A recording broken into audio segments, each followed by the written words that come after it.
খান্নাস মুক্ত হইলে কি হয়? আত্মবল হয়, সেহেরি। আত্মবলের পরে কি হয়? কদর হয়। এই জন্য ইফতার কিন্তু সালাত এবং জাকাতের পরে। জাকাত সিয়ামের ভিতরে না, জাকাত হলো সালাতের সাথে যুক্ত। সালাত মানে রসুলের সাথে সংযোগ যোগাযোগ প্রচেষ্টা, জাকাত মানে রসুলের সাথে সংযোগ যোগাযোগ প্রচেষ্টা করে সে পবিত্র হয়েছে, পবিত্রকরণ।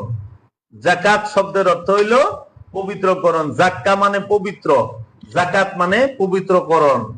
সালাত করতে গেলেই প্রথমে আপনি রসুলকে জাকাত দিবেন। ওই যে দেখেন যায়া রসুলকে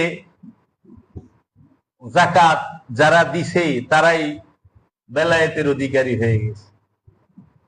এর জন্য সালাত মানে রসুলের সাথে সংযোগ যোগাযোগ প্রচেষ্টা, রসুলের সাথে রবের সাথে সংযোগ যোগাযোগ প্রচেষ্টা কায়েম হয়ে গেলেই সে জাকাত দেবার উপযুক্ত হয়। আর জাকাত যখন দেয় সে তখন যায়া সফল, পবিত্র, শুদ্ধ। কাদ আফলাহা মান তাযাক্কা, ওই ব্যক্তি সফল যে নিজেকে জাক্কা করতে পেরেছে। মান তাযাক্কা, যে কেহু তাহার নফসকে পবিত্র করেছে সে সফলতা অর্জন করেছে।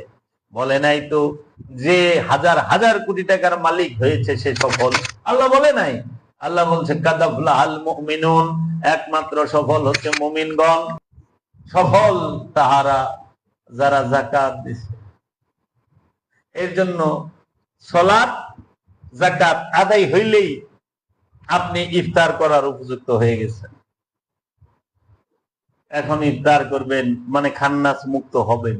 খান্নাস মুক্ত হওয়ার প্রথম মুহূর্ত মানে যাকাত দিছেন শুদ্ধ, খান্নাস বাম দিক দিয়ে বাইরে গেল, ইফতার গুরু ডাইন দিক দিয়ে। সাত্য বলে বলিয়া তার ইফতার হয়ে গেছে, ফুতুর হয়ে গেছে। সেই খান্নাস মুক্ত হইয়া নিজেকে শুদ্ধ দেখতেছে, তখন তার সেহেরি করার সময় সে আত্মবলে বলিয়ান সেহেরি। কি আত্মবলে বলিয়ান? যে এখন এই নফস সালাতও কায়েম করছে, যাকাতও আদায় করছে, এখন সে ইফতারও করে ফেলেছে, তার মানে খান্নাস মুক্ত হয়েছে। এখন সে আত্মবলে বলিয়ান, নফস নিজের পায়ে ভর দিয়া দাঁড়াইছে, নফস নিজের শক্তিতে শক্তিমান। এখন তাকে আর খান্নাস রূপী শয়তান কোনোভাবেই কুমন্ত্রণা দিয়া বিপথে নিতে পারবে না, গুমরা করতে পারবে না, ওয়াসওয়াসা দিতে পারবে না, কিচ্ছুই করতে পারবে না। আত্মবলে বলিয়ান হয়েছে। যখনই আত্মবলে বলিয়ান হয়েছে তখনই তার সেহরি হয়ে গেছে। আর সেহরি হওয়ার সময়ই, আত্মবলে বলিয়ান হওয়ার সময়ই সে উপযুক্ত হইছে কিসে? আত্মপরিচয়ের, কদরের। বুঝছেন? সে তার মধ্যে সে বেজুর হয়েছে। সেই জোর সংখ্যায় না, দর্শনগত বেজুর। বেজুর কি? এক হয়ে গেছে।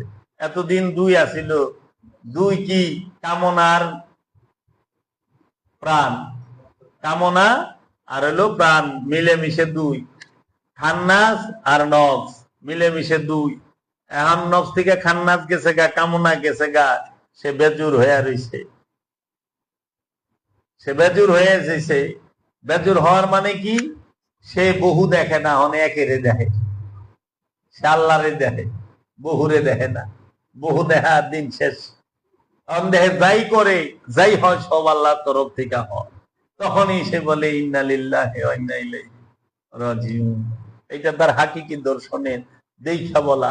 তখন সে যখনই এইটা সইরা যায় তখনই আসে কদর। কদর মানে কি? আত্মদর্শন। কদর মানে কি?